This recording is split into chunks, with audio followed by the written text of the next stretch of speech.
Welcome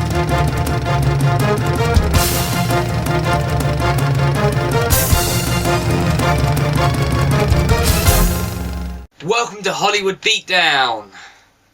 I think it's safe to say that Halloween, my final Halloween review, is not going to happen. Basically my camera broke, so I lost all the files, and because I'm lazy I couldn't be bothered to redo it. But it wasn't very good anyway, so you're not missing anything. As I was meant to say, this isn't going to be a long review. It's basically just going to be what I'm going to do every month. I'm going to do like a nostalgia critic editorial style video where basically I'll just talk about something. Talk about like a question people ask, like is something not as good as it used to be? I don't know. But yeah, so that's every month, or I'll be talking about film, saying is it good or is it bad? Well, today I'm going to be talking about it's going to be good or bad sort of thing, and it's going to be a question I'm going to answer, and that question is really, is Pixar dead? Growing up, Pixar were the people who made the best kids movies, and for a long time they had a pretty good streak of fantastic movies.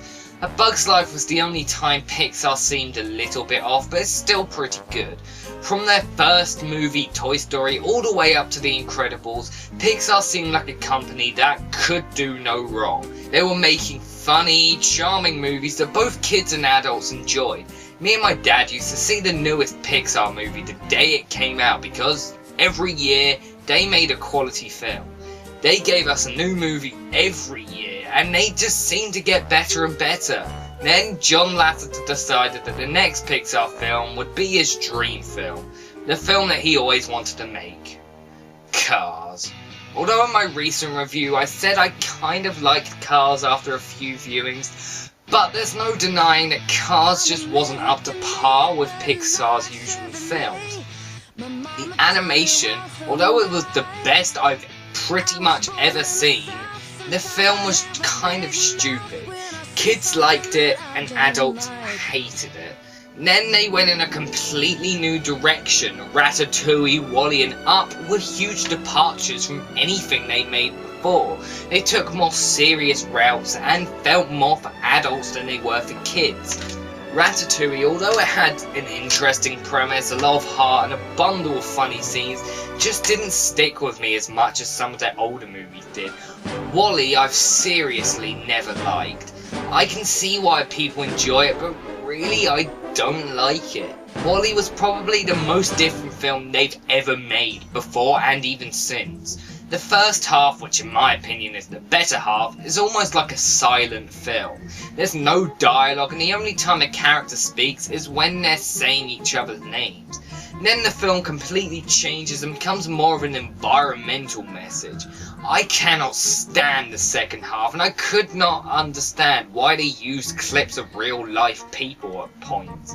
Up was great. I loved Up, and although it certainly was different, was an incredibly fun movie. For me, the last truly great Pixar movie was Toy Story 3. The Toy Story films pretty much all hold the top spot for my all-time favourite movie, along with The Exorcist. Toy Story 3 was a fantastic, emotional and hilarious follow-up. The first two Toy Story movies were made for the people who grew up in the 90s, and Toy Story 3 were made for those people who are now teenagers that are going away to college. It showed Andy going through the point in everyone's life where they grow up and have to get rid of their toys. And yes, I did cry. In fact, I blubber like a baby every time I watch it. And I probably cry more at Toy Story 3 than any other film ever made. After Toy Story 3, I was hoping that Pixar would finally get back into making the films they used to make. And then Cars 2 came along and reminded me that Pixar really were kind of starting to get into a slump. The original Cars was a lot of Pixar fans' least favourite Pixar film. I'll never know why they felt the need to go back and create a sequel. The Incredibles ended with such a perfect setup. A sequel should have been made. It would have made much more sense, but nope.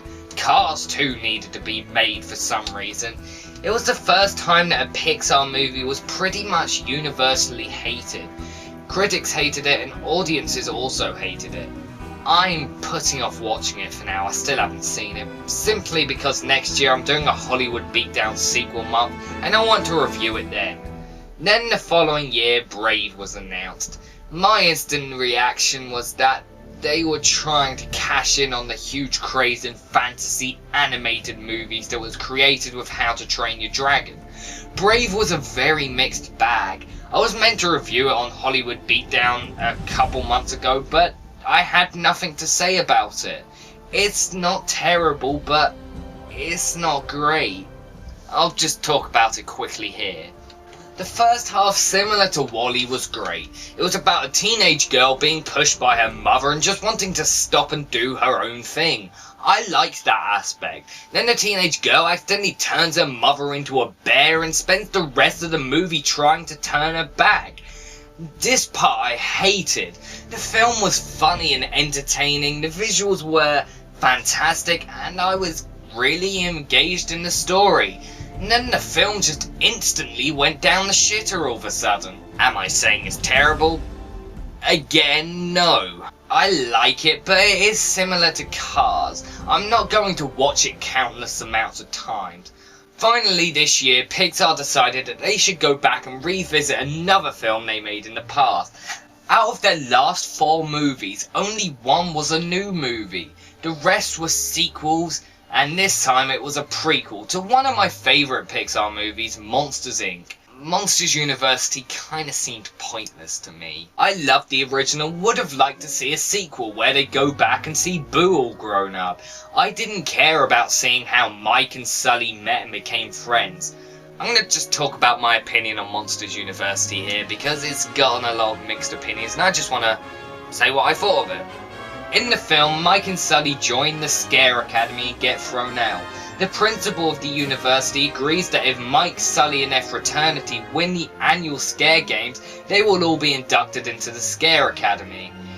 The film is basically all about them training and doing each event. It's about as cliched as college movies get. If you've seen a bunch of college movies, you probably know what to expect from Monsters University, and that was my main problem. For me, the film felt way too predictable. Apart from a few twists here and there, and the ending, which I didn't see coming, I could see where the film was heading from a mile away. The film is one of those films where literally all the funny parts are shown in the trailer. And I'm not even kidding. The only parts that are funny are shown in the trailer. The parts that if you go to the cinema a lot, you've probably seen a dozen times. The last half hour was definitely where the film shined. The last half hour is the part where the film stops being incredibly cliched and becomes different. This part was when I felt like I was actually watching a Pixar movie. Pixar movies have always taught us morals and lessons, and the last part of Monsters University was definitely that. It teaches us that what we do wrong always has consequences, but no matter what, you shouldn't give up if you're trying to fulfill a dream.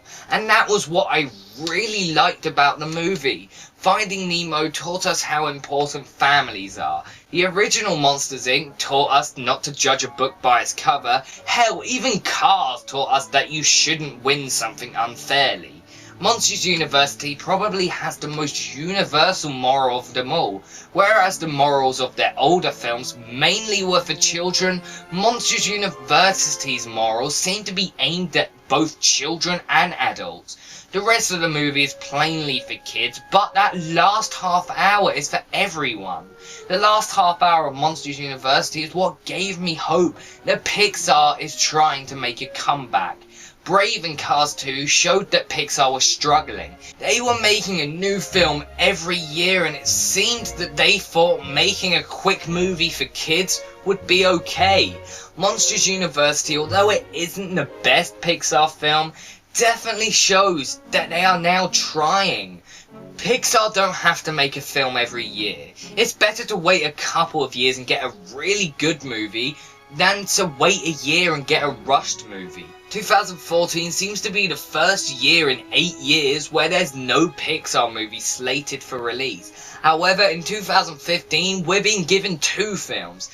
This could be a sign that they really want to work hard on one of these movies, so they're postponing it, and if they are, I couldn't be happier. The first film, called Inside Out, sounds interesting, and I would definitely be there on the opening weekend. However, their second film, The Good Dinosaur, seems to be a little cliched from the short plot summary alone. But, I don't know, maybe they'll pull off something great. So, my answer to the question, is Pixar dead? Well, no.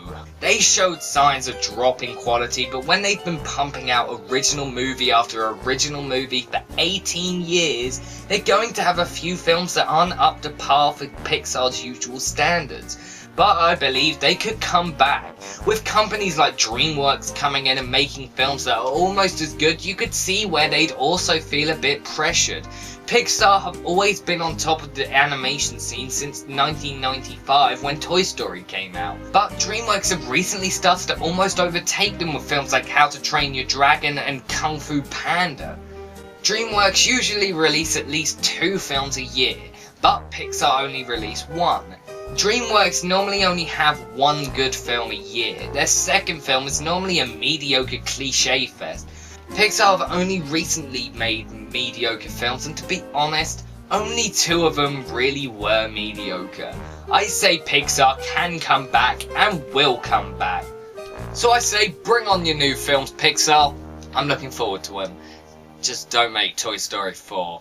I think the first 3 Toy Story films were perfect. Just don't make another one, you'll ruin everything. And also, why are you making Finding Dory? I mean, why? Look, The Incredibles is such a perfect setup for a sequel. Why is this not being made, but a sequel to Finding Nemo is being made?